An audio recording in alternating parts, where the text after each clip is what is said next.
ethics is all about. So I'll try tonight and just tell you a little bit about what we do and about the position of religion in schools today. I'm quite sure I won't touch on everything. So, you know, obviously, if there's any questions at the end, I'll try my best to answer. But just to start with, just to introduce the department, I took over the running of the department, having taught RE for quite a number of years, alongside music at Framingham Earl School. I took over the running of the department about 5.5 years ago.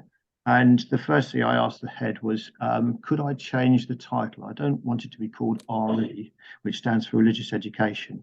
It's religion, philosophy and ethics, because it's all those elements that come into it. And I think in many ways, all three elements are equally important. So I put together a little logo, which you can see at the top of the screen. It's RPE, and our value, one of our values is anything possible. I'll mention that later on. So I thought, well, yeah, it's all about questions, it's about open questions, it's about sharing beliefs, sharing ideas. And one of the things I used to get a lot from students was, well, that's all very well, sir, but what if?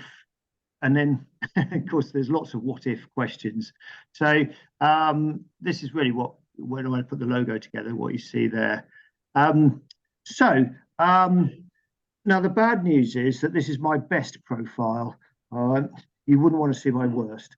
But here we go. So my attempt to smile in my classroom. So this is me sat at my desk. This is the classroom where RPE is taught at Fram. So this is room A5. Nice little corner and great view. I don't know if you could just see on the left-hand side. Well, actually, you can see behind me the woodland. So I think I've got the best classroom in the entire school because we've got a great outlet looking out on the Pouring Land Woods. So what are the expectations for school regarding religious studies? Well, first of all, we go right back to 1988. The Education Act of 1988 stated that religious education is compulsory, the compulsory requirement for all students up to the age of 18. So that includes sixth forms. The government set up a standing advisory council for religious education. I know one or two of you are involved in that or have been in the past. So they're basically local branches who were invited to formulate a curriculum to be used by local schools. So our local one is the Norfolk SACRE. It's our local branch, and I think, as I say, some of you are members of that. I always feel it's rather a shame they couldn't have added something to put as a D at the end, because then we'd have the word sacred, which would be wonderful. But there we go. Okay, so what does the national curriculum say about RE? I'm hoping you can see this okay, yeah? Yep. Right. Okay, so this is a quote from the national curriculum. It's about 3 or 4 years old, actually, but it hasn't changed in recent years. It says, religious education makes a distinctive contribution to the school curriculum by developing pupils' knowledge and understanding of religion, religious beliefs, practices, language, and traditions, and their influence on individuals, communities, societies, and cultures. I have to say, I particularly like the idea of societies and cultures, and I think that's a big part of why we do that, understanding the role of religion in society. It enables pupils to consider and respond to a range of important questions related to their own spiritual development, the development of values and attitudes, and fundamental questions concerning the meaning and purpose of life. So, the curriculum at Fram, I'll talk through a little bit about what we do at Fram and how it fits in with the wider picture.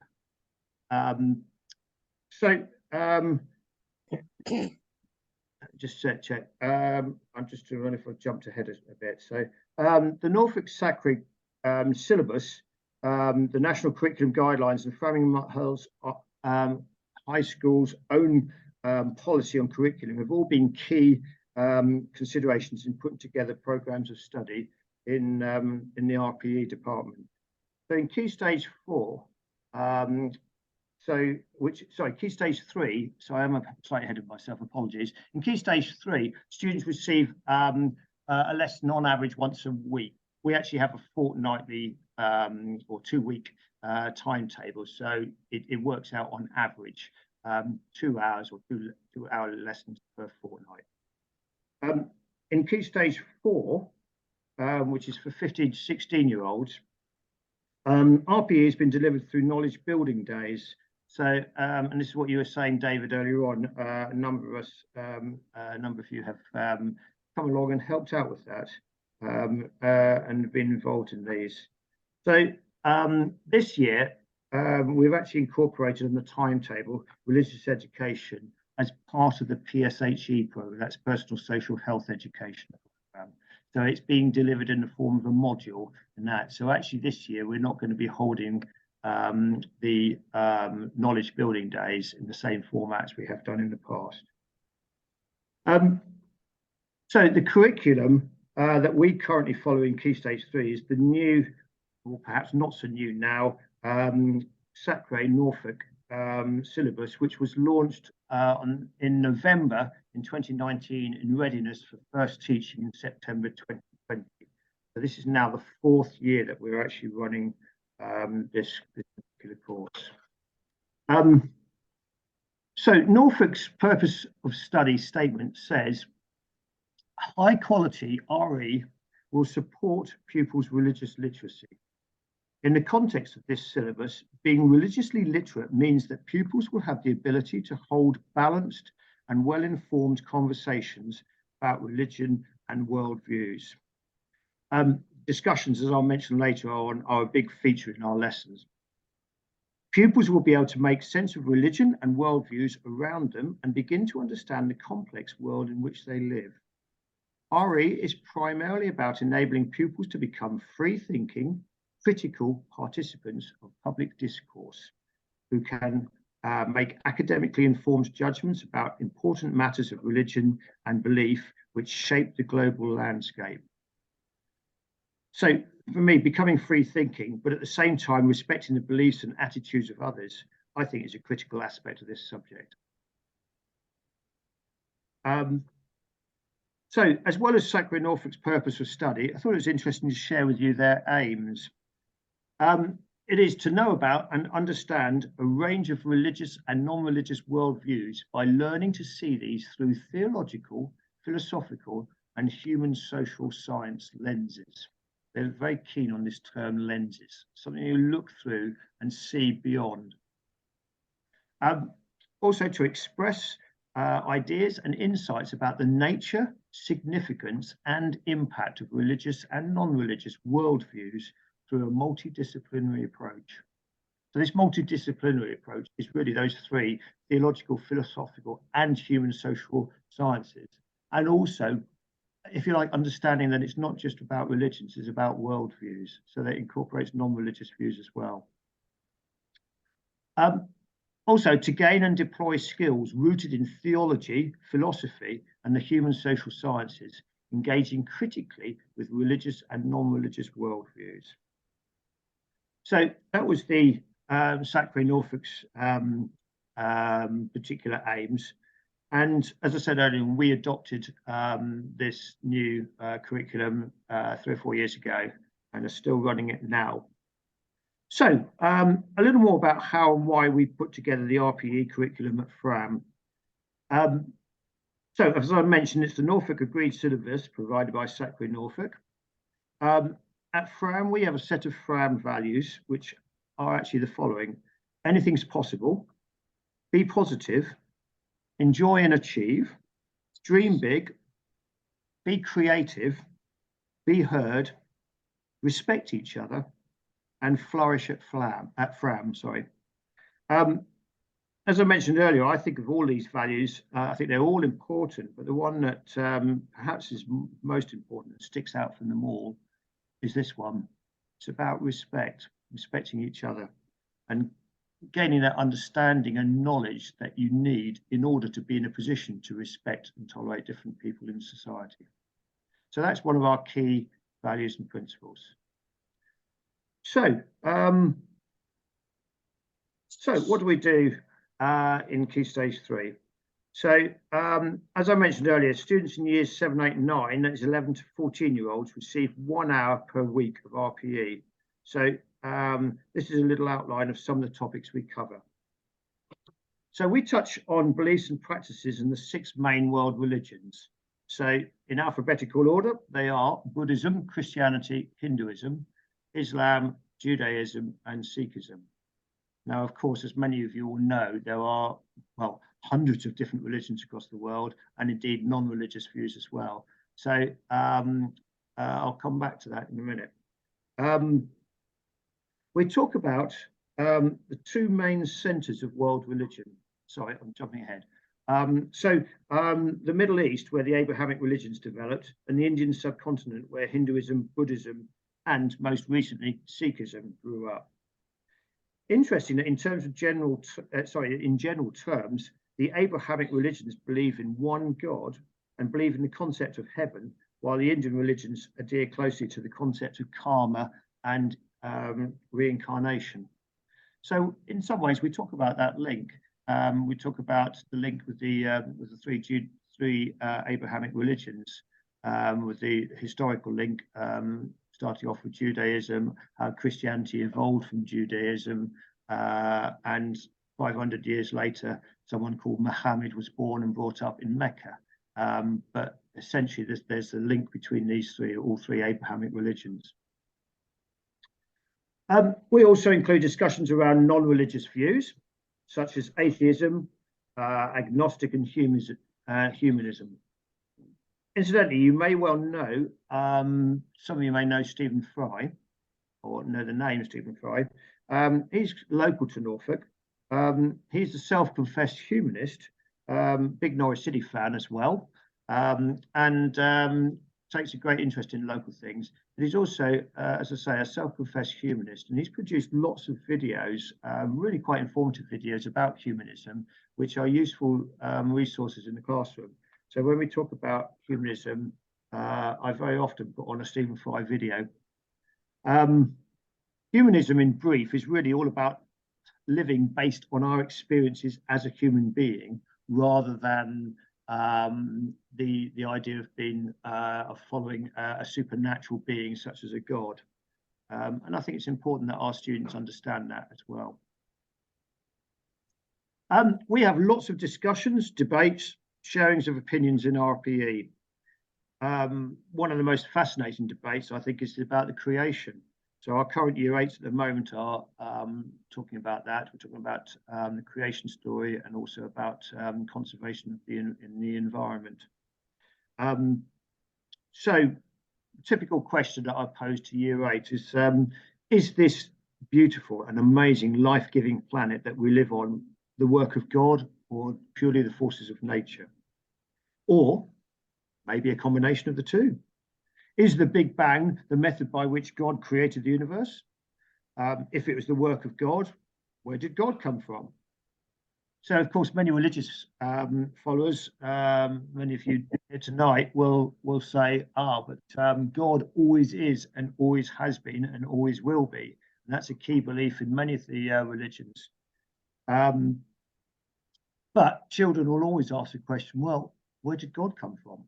And it's all about how far back you take it. So if it was God who created the world, where did God come from? Fair question. He came from another universe. Okay, so where did that universe come from? How was that formed? And so on. So I always like the argument presented by the 11th century monk, Thomas Aquinas, who actually declared that there has to be a God because there has to be a first cause. And the first cause argument is one of the most powerful in religion for the creation. So that's an example of some of the debates that we have regarding religion and science. It could go on a little bit further. Should Jews and Christians take the Genesis creation story literally and think in terms of each day being a period of 24 hours, as the Hebrew word yom implies?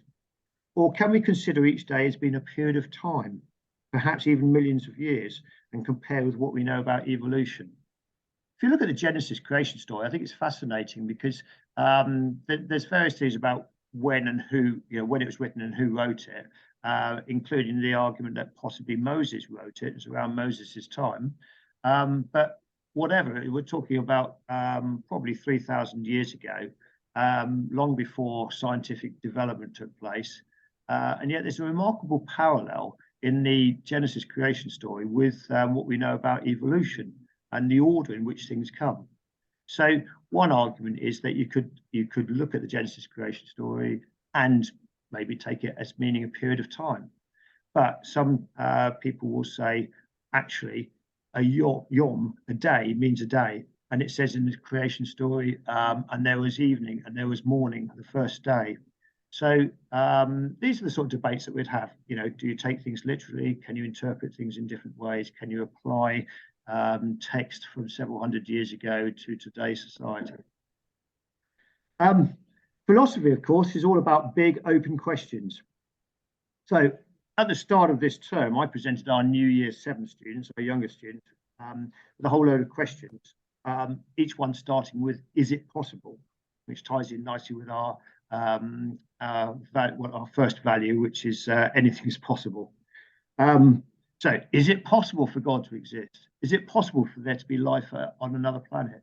Is it possible for there to be life after death, and so on? So just to get them started thinking about it. And I also occasionally set homework tasks for students to discuss a philosophical question with their parents and families, because I just believe that's really important. It's not just about the students, it's about the families, and they can have these conversations at home. And I think in some ways that's even more of a valuable homework task than just setting a written task. Other debates include moral and ethical issues. Well, that's the ethics side of the subject. So we've touched on discussions about deontology, right, or utilitarianism, or situation ethics, and so on. So deontology is all about sticking to the rules no matter what. Utilitarianism is about trying to do the best possible outcome for the greatest number of people. And you can have a great debate about which approach is right, which is the best approach. So, a little outline of some of the things that we do. So how is the course set out in Key Stage 3? So that's 11 to 14-year-olds, years 7, 8, and 9. Well, we have 5 modules in each year group. Each module is based around an inquiry question with a particular disciplinary focus. So that's theology, philosophy, or human social sciences. Sometimes it might be a combination of 2 or all 3 of those. So these are the modules and inquiry questions. I don't know how well you can see it. I'll read it out. But what aspects of our world might suggest the existence of God? That's our opening module. What does the nativity story tell us about Jesus and God? So we look at Christianity, obviously, in detail in the second module there. And then we look at Islam. So how does belief shape the way Muslims lead their lives? Sure, many of you know that Islam is not just a religion; it really is a way of life for Muslims when they follow the 5 pillars of Islam, such as praying 5 times a day. How it is a real commitment. Why is there suffering in the world? I wonder if anybody can guess which religion we focus on with this question. Any takers? It's like asking a class of shy year 7s who don't want to put their hands up because they're afraid to. This is the key question, really, in Buddhism. So why is there suffering in the world? And the Buddha discovered that there was suffering in the world. He said the suffering was caused by greed, but you can overcome suffering by not being greedy. And the way to do that is to follow the Noble Eightfold Path, which is a set of 8 guidelines for good moral behavior and respecting the 5 precepts in Buddhism. So module 7.4 is focusing on Buddhism. And then we bring the year to a conclusion by talking about some of the festivals and cultural things that happen in different religions. So module 5 is entitled, How Does a Celebration Bring a Community Together? That's year 7. Year 8, at the moment, they're looking at this, as I mentioned earlier on, about creation and about the environment. The inquiry question is, how do creation narratives shape what it means to be human? So we touch on, for example, Genesis chapter 2, verse 15, which says very clearly that Adam was placed in the Garden of Eden to care for it. So a good guideline about our responsibilities to care for the environment. So that's all about creation and the environment. Module 2 is, what are the sources of authority for Christians, Muslims, and Buddhists? So that's really all about looking at sacred texts. And as many of you can imagine, we could, of course, spend an entire year doing just that. So we are literally just scratching the surface with that. But it's a bit of an introduction to the Bible, to the Tripitaka in Buddhism, and to the Quran as well. And then module 3 in year 8 is the first real focus on ethics. So we ask the question, what does it mean to live a good life? And we look at that from the perspective of both religious and non-religious people. Module 8.4 is looking back at Islam. So why is Islam the way it is? So we talk about the history of Islam, how it's spread across the world, and also how different influences affect society today, affect Muslims living in society. So, of course, one of the debates we have is about the hijab and about dress code. And as Muslims will know, it says very clearly in the Quran that you should guard your modesty. So we talk about, what does that mean? How do you interpret that? How can you do that and yet still integrate in society? And then module 5 is looking at, how do Christians and Muslims interact with culture and society? So that's a follow-on, if you like, with that. But we also touch on, with the cultural side, look at the role of music and art in religion. And then this is our year 9 curriculum. When I put this together, I looked at, I wanted to try and go back to our very start in year 7, which said what aspects of our world might suggest the existence of God. So we come back to this question, what actually is religion? And as part of the curriculum, and part of Norfolk Sacre syllabus, they ask the question, is it just a useful category or an outdated concept? And start thinking about the role of religion in today's society, where there's still a place for it, and in which, and if so, how, why is it still important in today's society? We talk about what is meant by the term sacredness. So we look at things like ritual, the role of ritual in religion. We do a project on the Hajj, when we look at what goes on during the Hajj when Muslims go to Mecca. The different things, why do they walk around 7 times anti-clockwise around the Kaaba? Why do they throw pebbles at stone pillars? So we talk about that and the significance of that. Then we look at the next sort of couple of modules is thinking about the afterlife and about life as well.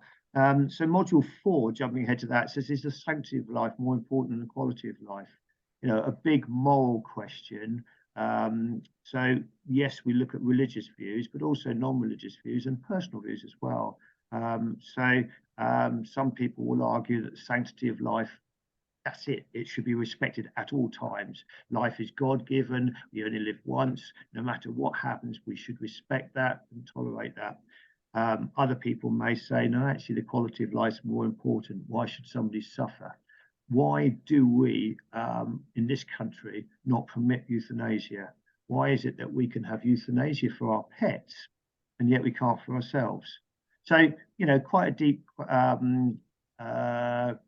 philosophical and moral questions that have been asked. And that's why we asked that in year 9. They're that little bit older, a little bit more experienced around religion and around worldviews, be hopefully in a better position to answer that question. And then we finish off with this concept of what is reality. Now, I'll mention about that module. This was on the Norfolk Sacre, but also there is an option to change modules. And we decided when the Ukraine war started, that one of the things that modules that didn't crop up really was about conflict and peace. which I think is really important in society. So actually, we changed Module 5 to focus on conflict and peace, and what the message is from both religious and non-religious perspectives. So that, in a nutshell, is what we do. So how are students assessed? Students are assessed on their knowledge and understanding. So that's, for example, knowledge and understanding of beliefs and practices in the main religions. So they're assessed on their analysis and evaluation skills. We often use something called a PEEL paragraph. I don't suppose that means anything to anybody, but that's PEEL. So it's point, evidence, explain, and link. And this is something we encourage as a structure for writing. So you'll make a point. It might be, I believe in such and such, or I think this is right, or whatever. And then you provide evidence, and then you provide more explanation about why you think that's the case, and then link it back to the question. So a typical assessment assignment might be to write a short essay or a piece of descriptive writing based around a particular topic, and we'll analyse or assess their analysis and evaluation skills. We also work at our school based around expected age-related level. So every head of department in our school has been asked in the last sort of 3 or 4 years to write a statement for each module that we deliver on what we think is the expected age-related level for that particular year group. The year 7s will be expected to produce such and such. Year 8s will be expected to provide evidence of such and such, and that's the age-related expectation. So our assessment basically is either working towards, working at, or working beyond this level. And those 3 stages are shown on reports that go out 3 times a year. So assessment point 1, assessment point 2, and assessment point 3. And that's the way our school particularly does it, but it's very similar in other schools as well. Okay, so what are lessons like in Key Stage 3? Well, they involve reading and writing skills. Okay, of course, they're important. Students are encouraged to write thoughtful responses, supported with reasoning and examples, like I said before, in a well set out constructed paragraph, using full sentence, and also increasingly subject related terminology. So I'm looking for my students to start using keywords in Islam or in Christianity or whichever religion it is that we're looking at. As mentioned earlier, discussions are an important part of lessons. So students are encouraged to be curious and have a love of learning. We were doing some debates today around myths and whether religious texts contain myths, or whether you could interpret those stories as myths, or whether it's a bit more. And we actually had a nice little debate. So working in groups of 4 or 5, we gave them 1 or 2 questions as pointers, and they were discussing that. And I think discussion is a key part of learning. So we do that a lot in lessons.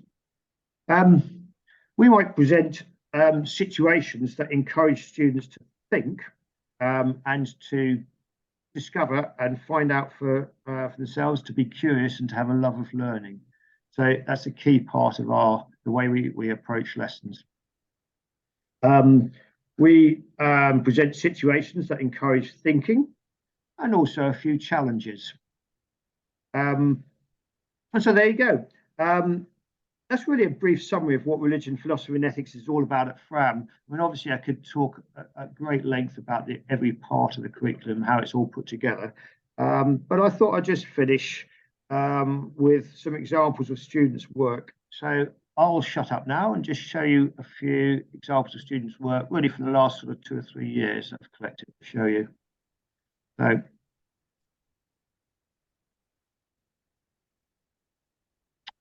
all right, so the Genesis creation story, a lovely bit of artwork from one student. bit of research into the Guru Granth Sahib, which is the holy text in Sikhism. I don't know whether you can see that clearly, but one artistic representation of the 10 Commandments, ideal for Framingham Earl High School students. So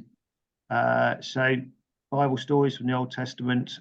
All right, so they watched a video and they described the story. I love this. One of the tasks I did was that we looked at the 10 Commandments. And of course, as you may know, the 10 Commandments are only 10 out of a total of 613 mitzvah set out in the Torah in Judaism. So I said as a little task, okay, present 10 commandments that would be suitable for students. So this was one of the nicest ones I saw. Of course, number one, yeah, goes without saying. So thou shalt not disobey your teachers.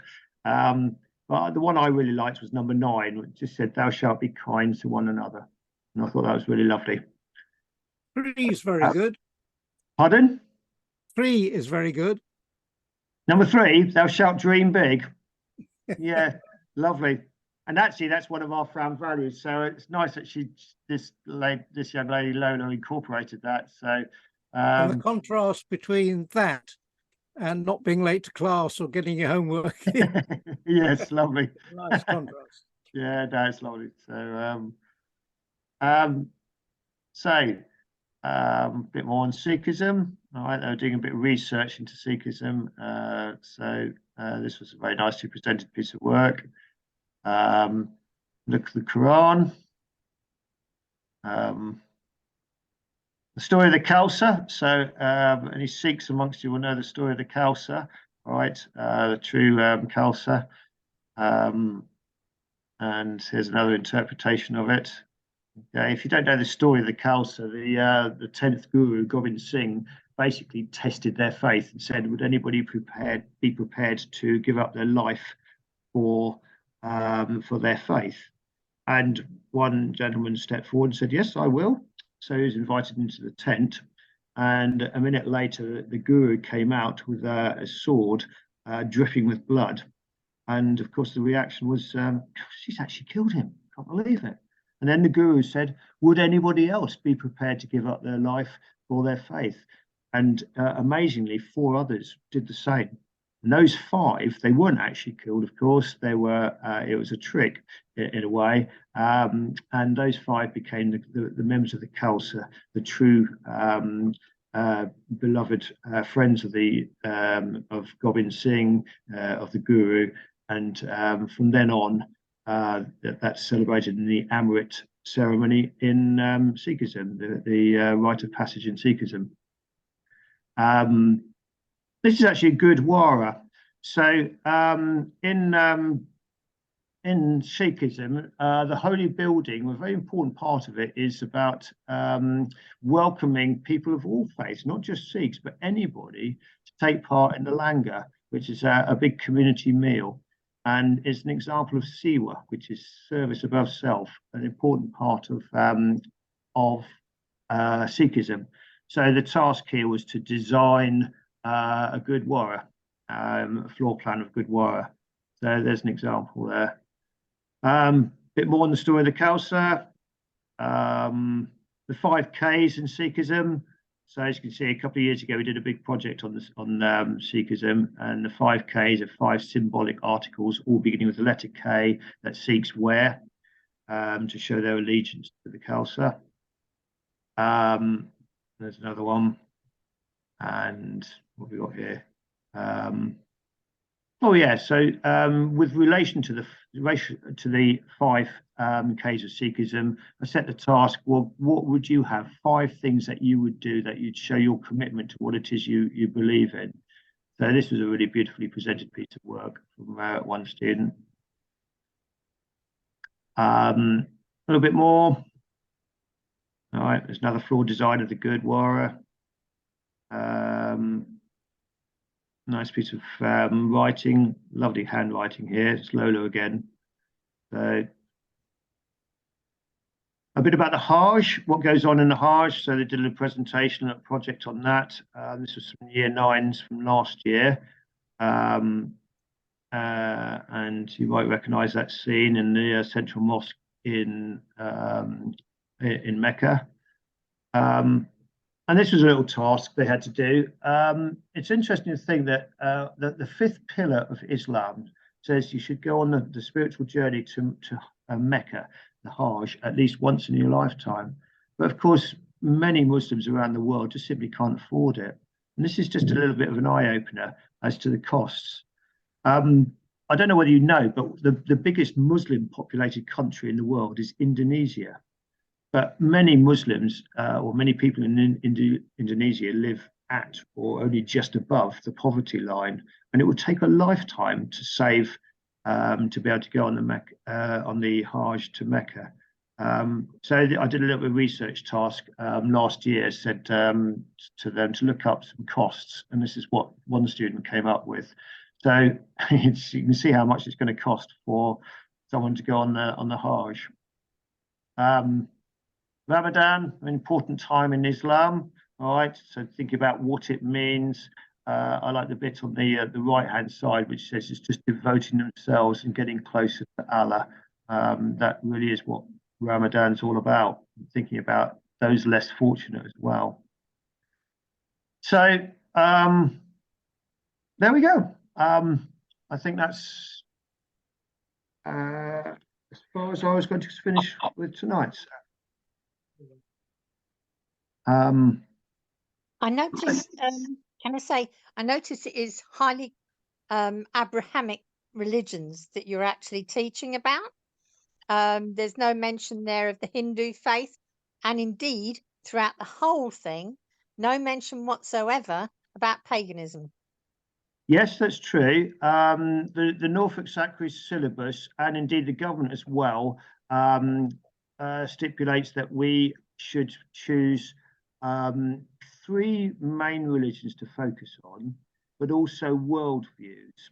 So we touch on humanism, we touch on atheist views and agnostic views as well. The reason I chose those particular religions were so we have to do a minimum of 35% content on Christianity. That's a requirement from the Department of Education. We then have a choice of a couple of other religions that we can look at.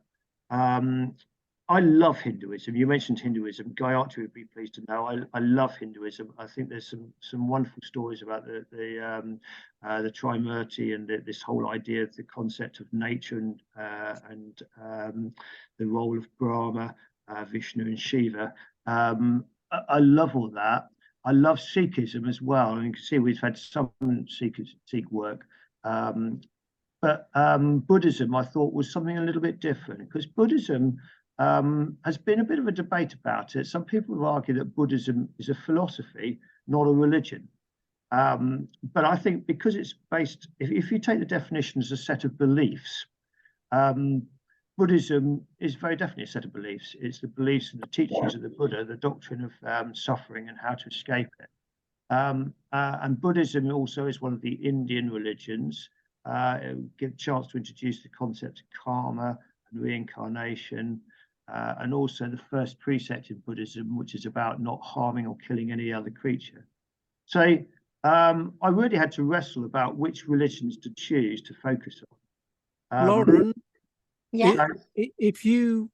if paganism, say, was included in the curriculum, what sort of aspects of paganism would you want included? And perhaps how would any of the themes that Miles has touched on in year 7, 8, or 9, are there any of those that you think would really tie in with paganism?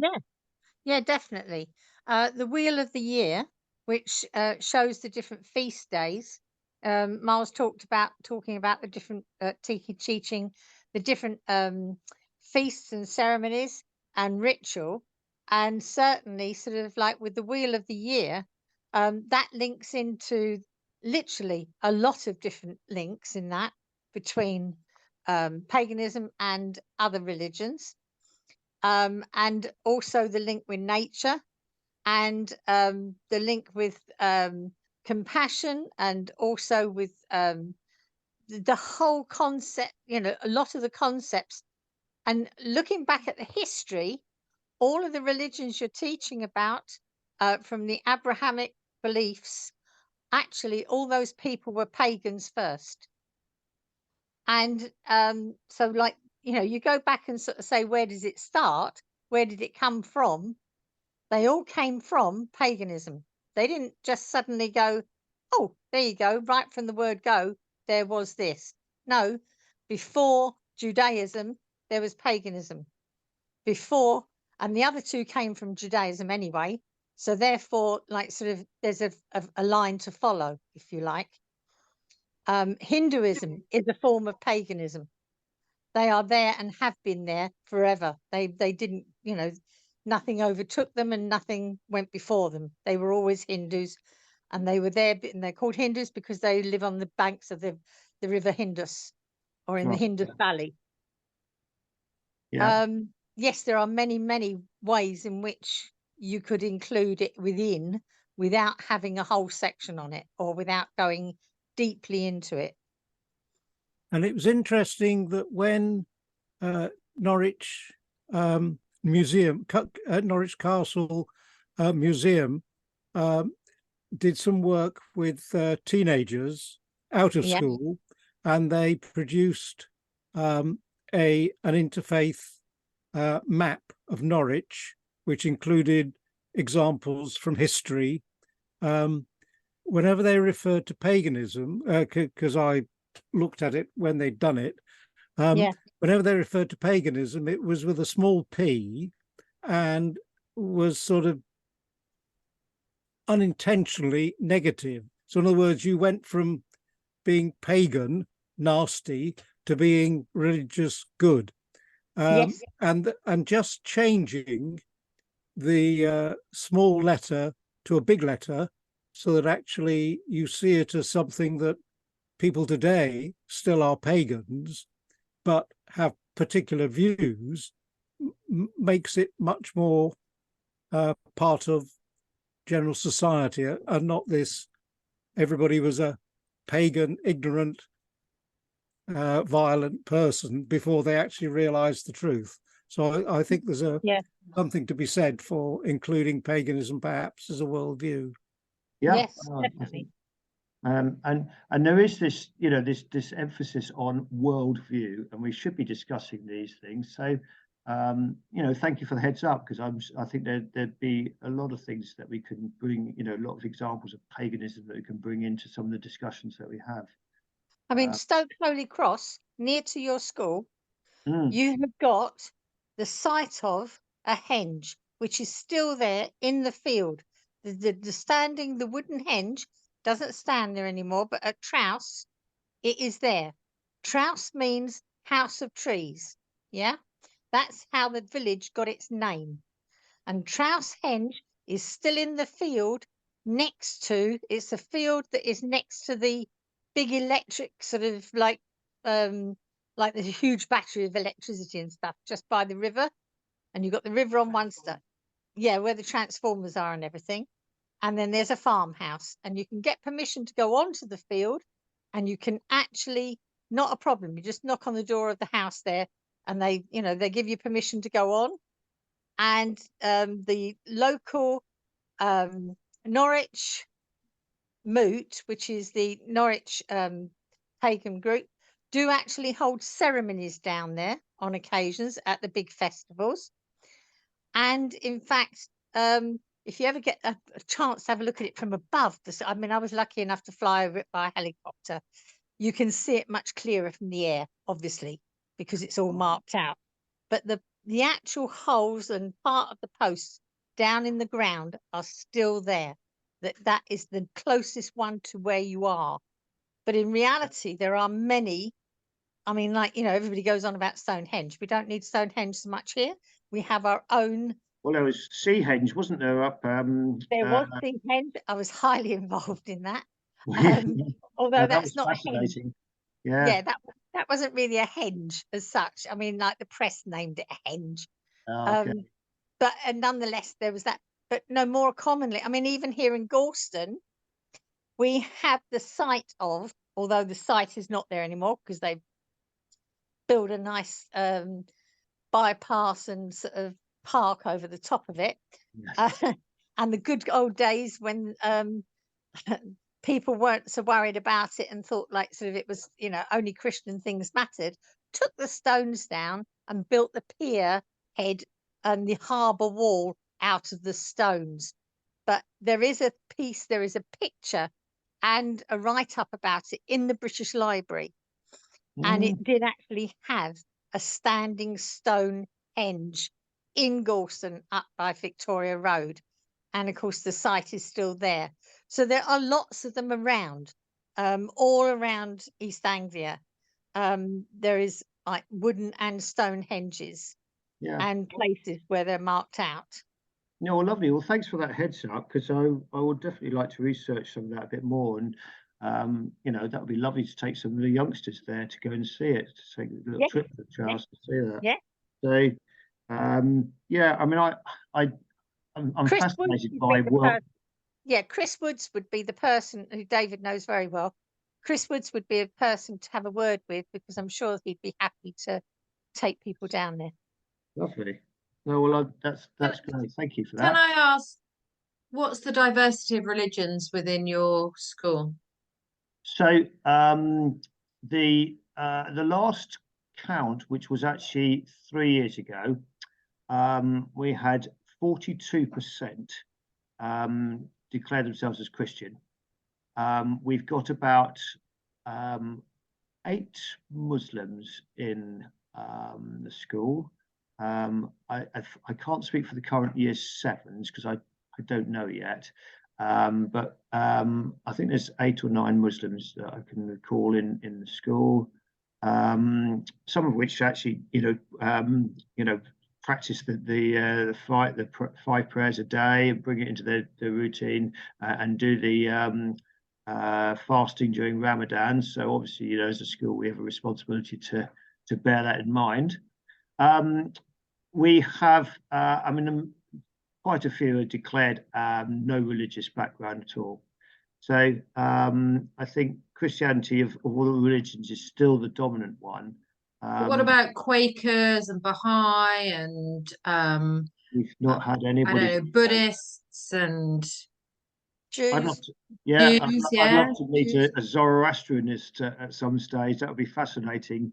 Or yeah, some of these other religions. But there's not a great deal of diversity. I suspect there would be more in an inner city school.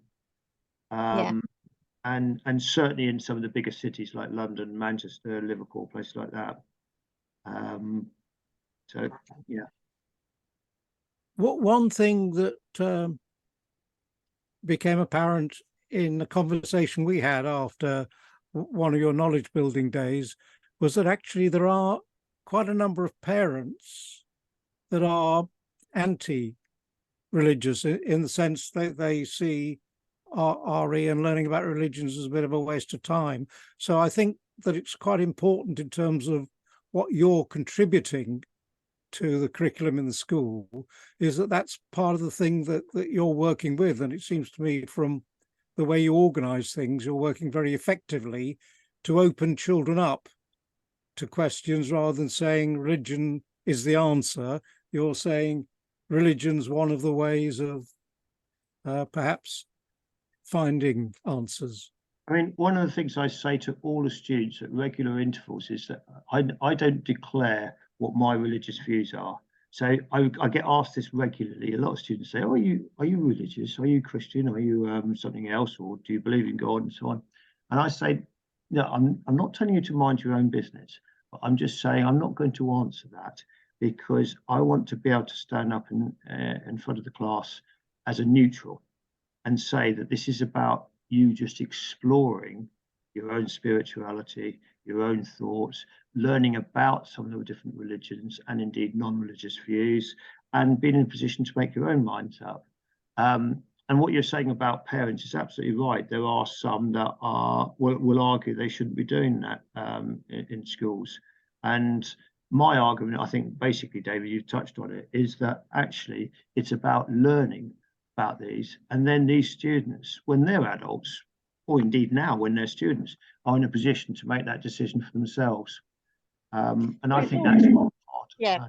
And like you said, it's about teaching tolerance of other people and respect of other people That's and the most respecting other important thing. people's beliefs. And that, to me, is the most important.